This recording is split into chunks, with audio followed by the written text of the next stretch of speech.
Now it claims we're live. Okay, so welcome to the fall edition, mid-October edition of the BetaSaaSers teleconference, whatever we call ourselves. We have a usual assortment of instructors, and Nick, who is a prospective TA for the course at Berkeley, who is sort of spying on us. So be careful what you say. Say good things. Anyway, so I sort of eked out an agenda page, and I kept sort of most of the things that were in prior agendas that weren't resolved. It didn't look like anything was really pressing, but if anyone wants to make a point on that, and my news, which I think happened. Maybe even happened during the teleconference last time, is that I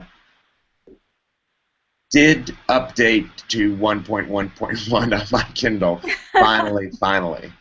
And it just happened, and I, coincidentally, it was associated with the Whispercast thing, but Sam had done something the second time because the first time it didn't work. So I'm good. I don't know what students or other people, what problems other people are having.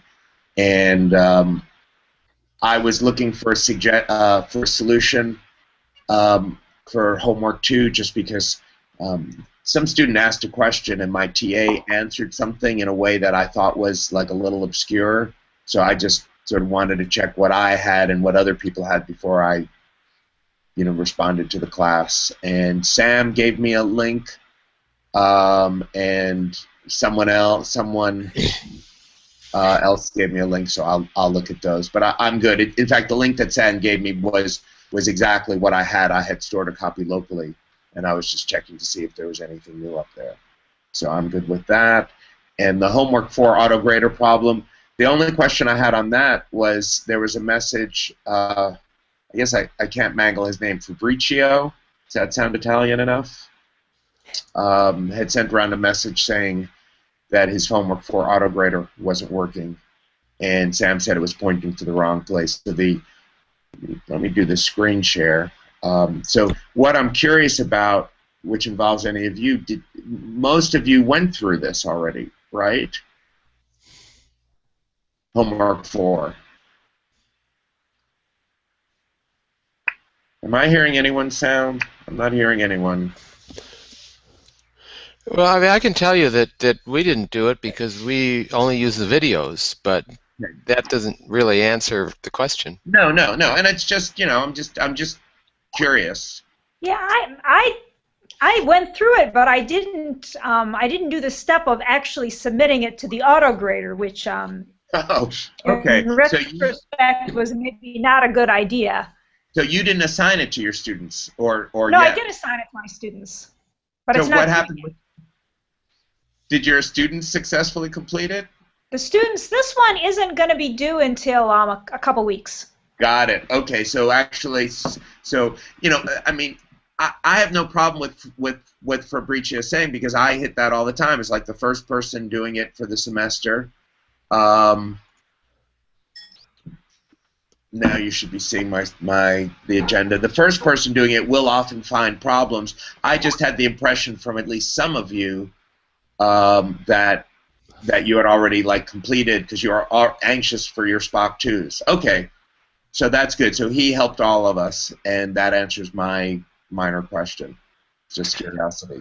In my class, I kind of had a built-in gap between the 2 Spocks where, the homework 4 is going to be due while they're already starting on the 2nd Spock. Yeah. A fall break and an exam that had to be fit in there. I had planned to be done with the first part Spock before fall break. That's not actually going to happen, but that was the original plan, and that's when I've got time to work on the 2nd Spock. Okay, that's cool. And your headset was buzzing a little bit. I don't know if you can just check and make sure all the connections are secure. It wasn't awful. You're understandable. Only slightly annoying, but that's your headset and not you. Okay, so how can we impress Nick by our insightful comments? Is there anything on the old agenda, or anything new, or anything that people want to share? I couldn't. Sorry about the headset buzz. My internal mic doesn't seem to be working at all, so it's the headset or nothing. I just had a kind of a mid-semester retrospective with my class, and one thing my students talked about was getting stuck on things and not being able to make progress without my help. In the future, I might have a teaching assistant which would help with that. In the meantime, it seems like my students are probably getting stuck on the same things that thousands of other students are getting stuck on across the country, and I was wondering if we have any sort of shared discussion board type resources that I could point them towards. Well, I have my stuff internally. I have, you know, for each of the homeworks, I've created my own little sort of internal wiki and tips. I don't know that there's anything that's sort of, you know, not already available, but it's things that people get stuck on. We should probably look at, see, the question is, this is something that you want the students to be able to access, and in the MOOC, there's that general forum. I don't know if that is sort of live and available in your Spocks. I don't use that because I just have the students use my own internal forum. Right. And then, you know, they do their questions on Stack Exchange, and when they do those questions, you know, I mean, they could hit on anything, including sort of existing solutions. Right. Yeah, I've had a number of mine tell me that they're not having any problem finding complete existing solutions when Googling the homework. So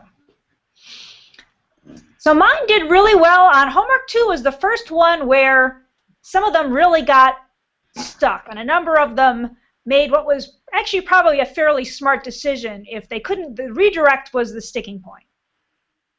But by not doing that, it was only losing 10% on the homework, which, you know, from a time management standpoint, it probably made sense for them to actually say, you know what, I'm going to just take the 10% off and, you know. Well, what was the problem they were encountering with the redirect? I encountered redirect loops, and I imagine many of our students have as well. Okay. Well, and I think the instructions were kind of confusing because it, you know, talks about, oh, make sure you know, and then when you get the errors, it says you don't have a RESTful route. And the book doesn't really do that great a job of explaining what it means to be a RESTful route. You know, I did find some nice resources, Googling it, that I put up on my own course resources page for when they studied for the exam, which was today. They had that available. But that was sort of the common piece that they got stuck on.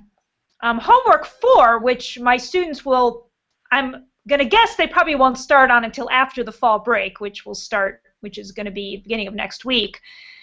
I noticed when I ran through it that some of the instructions were, you know, I tried to sort of recreate it from when I did it last summer, that some of the instructions were very vague. So I actually ended up writing down, you know, because I sort of said, oh, you may need to edit these files. I'm like, no, I had to edit these files. In the reference solution, they had to edit those files. So I kind of changed some of the instructions for the homework itself to come out and say that, you know, yes, you're going to need to edit this file, and you'll have to edit this file, and, you know, remove some of that vagueness, because, you know, I looked at my solution and I looked at the reference solution, and since both of them involved making some of these changes, you know, that made me think that it may not be that optional.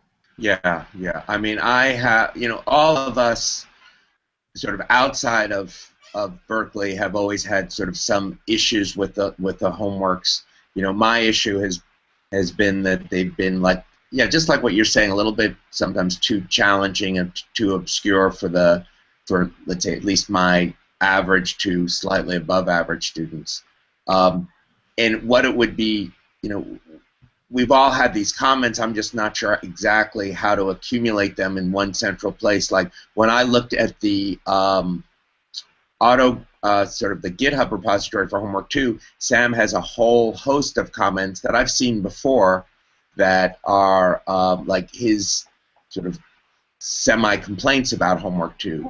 But that's one historical point in time. He may have addressed some of those things by improving the instructions in the SPOC. So it's not clear to me like what the latest information is, and somehow it would take someone to sort of like really organize our knowledge base, because we don't even have a clear place for that. We were using the Google Sites. I don't know that we're actively updating that, and we were talking about moving to Agile Ventures.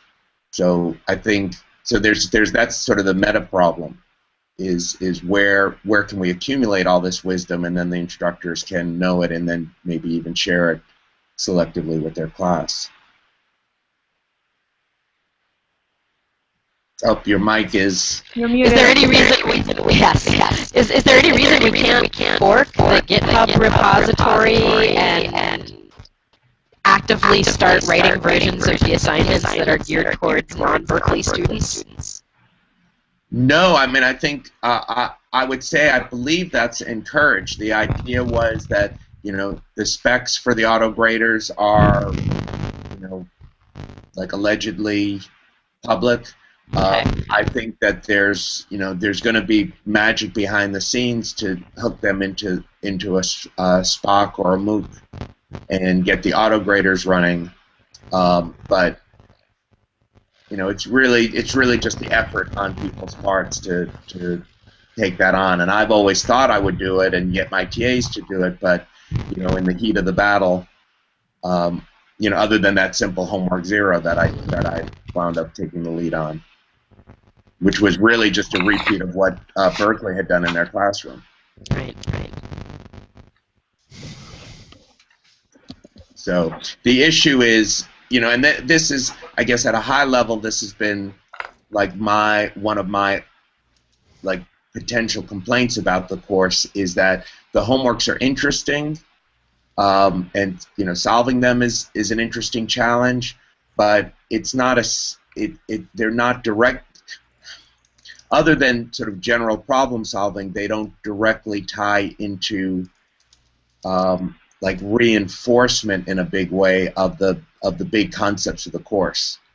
And I get concerned is that students sort of will then get like a tunnel vision and say, hey, to be successful in this course, it means just like getting AutoGrader points and picking out sort of the big concepts that are maybe talked about in the lectures and in the text. And that's more important to me, at least what I want them to come away with. Yeah, I'm going to be really curious. My students just did their midterm today, and I did tell them in the review session, because of course they all wanted to know what was going to be on there, and I said, I'm really going to be stressing the software engineering more than just, how to code in Ruby. And it's going to be interesting to go through these to see whether that's sunk in. Because they're all doing the students are very good, and they're all doing very well in the homeworks, but, whether they got some of the others is going to be interesting. Right. And other than coming up with different assignments, which might be a little bit easier and more straightforward, my understanding is when Sam was teaching his own course, he did not assign homework 2. He just did the walkthrough and, somehow used something to make sure that the students did it. But he thought homework 2 was sort of getting through all the difficulties there was more of a distraction. My approach is that I think it's sort of interesting to have them do it, and I'm sitting there offering like any kind of help that they want, even giving big hints towards the solutions if they just ask. But I don't think they're really good about asking enough, even though I keep sort of offering. But if we were, my only back to sort of the large concern, if we wanted to sort of change the homework assignments in a way that work better for us, I think it would be hard to do that within the context of the book. it would be a little bit of an art because the book really focuses on a lot of the things that that are sort of tied into the homework assignments. Yeah, I really like the homework assignments. My feeling is, how I wanted to address it, which I did for homework 4, was to simply, add in a few more hints. Because one of the things that a lot of the students had trouble with is like, well, where do I start? Even just like, what files am I going to be editing? Just things like that. I had a mid-semester evaluation done of the course, and one of the things that they all really requested was getting, they're still having a little trouble with the bigger picture. They got in and they did, they got the pieces of the code to work, they got the assignments to get through the AutoGrader, but I think, and even one of the students who really did walk all the way through Chapter 4, they're still feeling a little bit, because I'm having them do projects. So now they're going to have to take, what they've learned in homework 2 and do a project with it, and I think they're feeling a little bit, overwhelmed by that. I mean, I think they'll do better than they think because that's sort of been the pattern I'm seeing. But I am, one of the things I did tell them I'd try to do is, to maybe step back. They want to definitely see more code in class, which I think because you guys are flipping it, you're probably doing better about that than I am. In fact, some of mine actually requested that I flip it. So. Okay. Although some of them complain the videos are too slow. So, I think this is one of those things that no matter what you do, you're going to have some saying, yeah, this is great, and some saying, I wish you didn't do this. Yeah. So. Yeah, I would think that I don't think the course, at least, when I think about it offhand, is well set up to say, okay, here's how to start the project. The pieces are in there, but it's really not in the order and the way the students have to do it. I don't know if Nick is sort of willing to chime in. How did the Berkeley students transition from the course material at the beginning of the semester into like getting involved in doing the projects? Did they? Well, our projects, I don't know if the projects you guys are talking about are the same kind of on the same scale. It's just sort of like an independent project that ours were, we had nonprofits ask us to do projects for them. I don't know if it's the same kind of thing. But basically, it's the same thing I'm doing. Okay. Basically, we got sort of like the basic working knowledge about SaaS architecture, about Rails, about sort of the tools that we need to get our apps up and running. And then really after that, it was a lot of just independent work. We were pretty much left to do our own thing. And I know when I took the course, I just had to be really self-sufficient. I had to look up a lot of things, and a lot of times I'd run into problems that I had no idea what the answer was, and I just had to do my homework, and not the actual homework for the course, but like actually look some stuff up and get things figured out on my own, I guess. Okay, so that's you're being like a sort of a senior, sort of in terms of like academic career. Sort of being, just sort of working on your own, and you and I guess some reasonable fraction of your classmates were up for that, Nick, and that's not always the case with, the rest of us, perhaps. It actually would be, I was just thinking what you just said, one thing that if they're planning on making any more videos available, it would be really cool to have a video from some of the students who'd taken the class and sort of their experience, because I'd love to have my students be able to hear a student say, yeah, I did these projects and I had to do a lot of this on my own, and so then they know that it's not just something really strange I'm expecting of them. Yeah, I agree. I actually framed homework as this is going to seem very open-ended. You're going to have a hard time figuring out how to get started. You're going to need to do a lot of research on your own. And the reason why you're throwing you into the deep end, that's really what homework 2 is doing.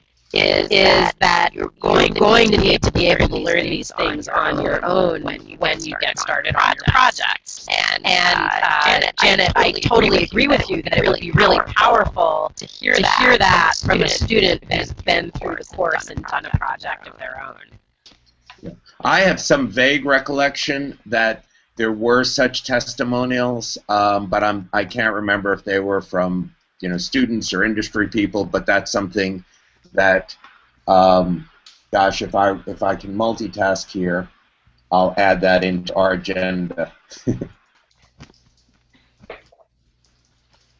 Yeah, because that's basically, I have students working for 2 different nonprofits, and they've made it through the iteration 0, where they do the they've just submitted their lo-fi user interface on Monday, and that after the break they'll then have to do and I'm going to have them again do the first couple of user stories for the first iteration. They'll have 1 fewer iteration than the Berkeley students got to do, so that's going to be a little interesting. On the other hand, I'm also not having them do the last 3 homework assignments.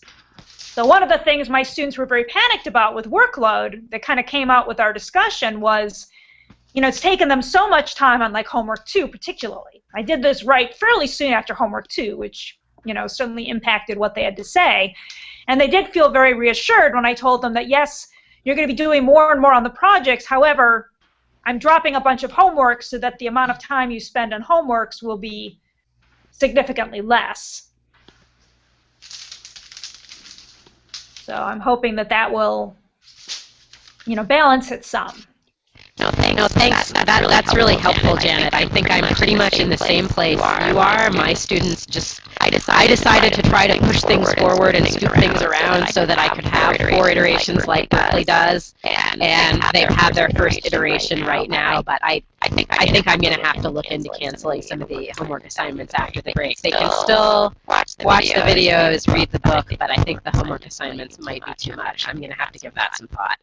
Right, but that's because all of you are doing projects, and because I'm not doing the project, I don't really have anything but the homework assignments. So my idea is give them the homework assignments and give them as much help as they need. I'm just looking for them to get their fingers on the keyboard and get used to working in one of these environments and seeing what it's like. I mean, our programming nowadays for many people is different than it used to be in the past. In the past, people used to create systems from scratch and had to figure out an architecture, and that's where all the design patterns and stuff come in. But many times today, I think people are working within an existing framework, whether it's in mobile app development, whether it's something like Rails, and that means not so much creating new patterns, but really working within an existing framework and understanding how to work within that. And the students may not agree with me, but knowing how to go in, figure things out, try things out, debug, peek in under the hood, and ask questions is sort of some good practice. Even if they fail a bunch in the course, at least the next time they do it, they'll have seen that process before. At least that's my rationalization.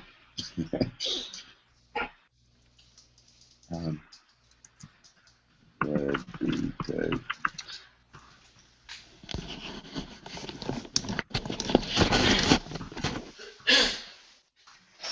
Anything? So yeah, and after I do this, I mean, probably all of you are gonna go off to all the stuff that really needs to get done, as am I. But if anyone wants to, I mean, I would really appreciate if anyone updates this. It's not quite the agenda, but just a little meeting summary with anything that we talked about, because I can't multitask as well as Sam can in writing stuff down and listening. So I have something actually somewhat unrelated to this class I promised I would mention. Is anybody teaching databases next semester? Well, how about ask the question and then see if anyone admits to it? So Doug Fisher is doing he's going to teach a database class that's going to be using a self-paced MOOC, and he's trying to get sort of a community of faculty all kind of doing this at roughly the same time. So I said I'd bring it up in this call since I won't be teaching databases in the spring. But if anybody's interested in doing that, let me know. I can forward on his message.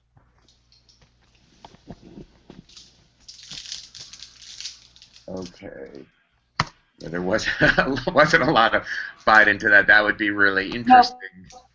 Yeah, it sounded really cool, and I know we don't offer databases here at all, and it'd be a good way to kind of do a new class, in sort of a collaborative setting, which kind of like we're doing here, except that we'd be doing one MOOC instead of a bunch of separate SPOCs. But I'll be busy with the intro sequence, dealing with our huge numbers of freshmen who want to get in, who couldn't get in this semester. Of course, huge numbers by Wesleyan standards.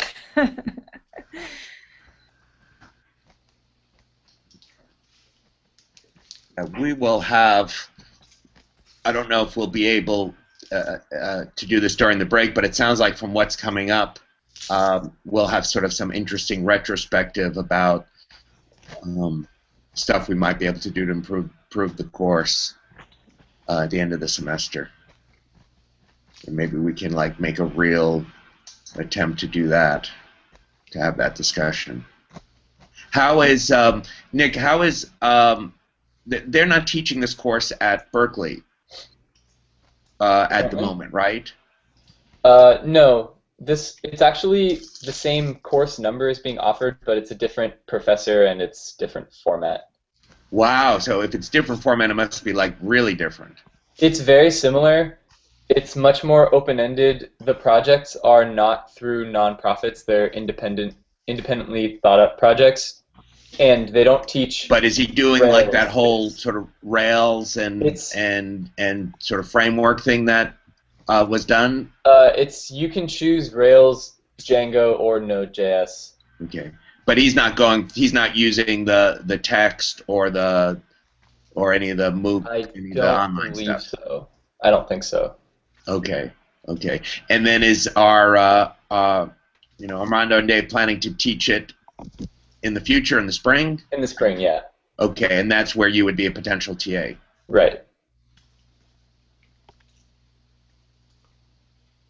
Yeah.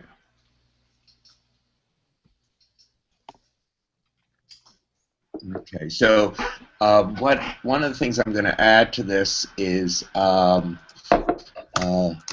need a good sort of knowledge base for this. For example,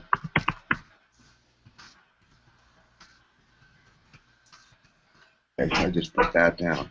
Anything else that I missed out, or do add it at the end, and I'll reorganize this a little bit.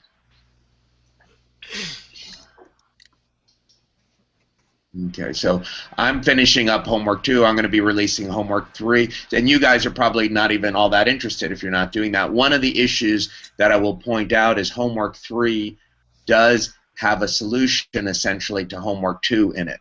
So it's a little bit problematic if once you release homework 3, you really have to, keep that in mind if you still have homework 2 sort of open and accepting submissions. Yeah, I ended up delaying my release by 2 days because I had a couple people doing late submissions. Yeah. Okay, anything else for now?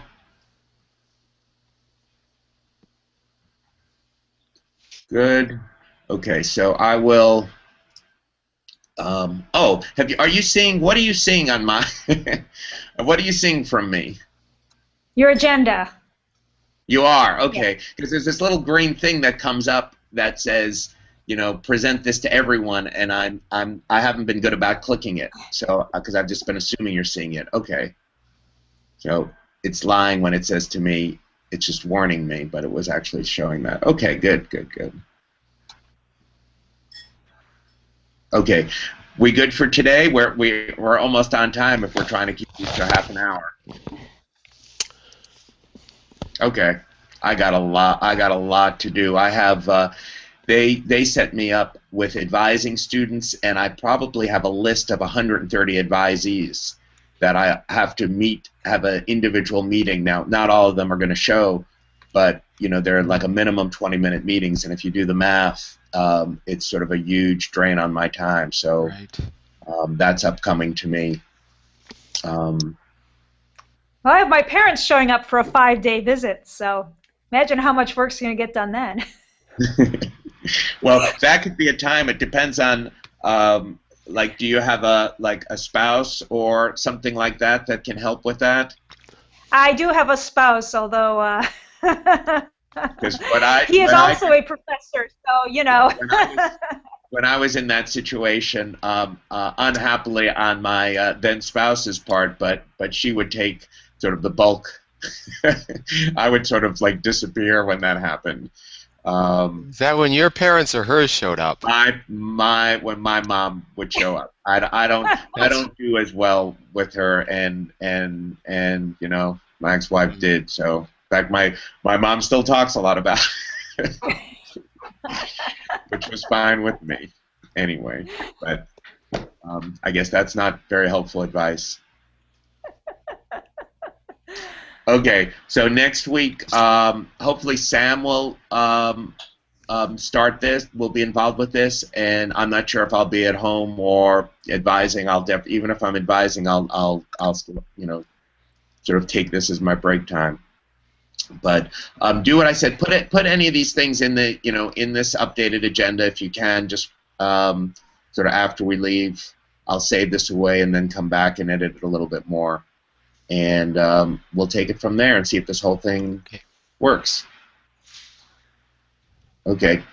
Take care. All right. Live long and prosper, whatever.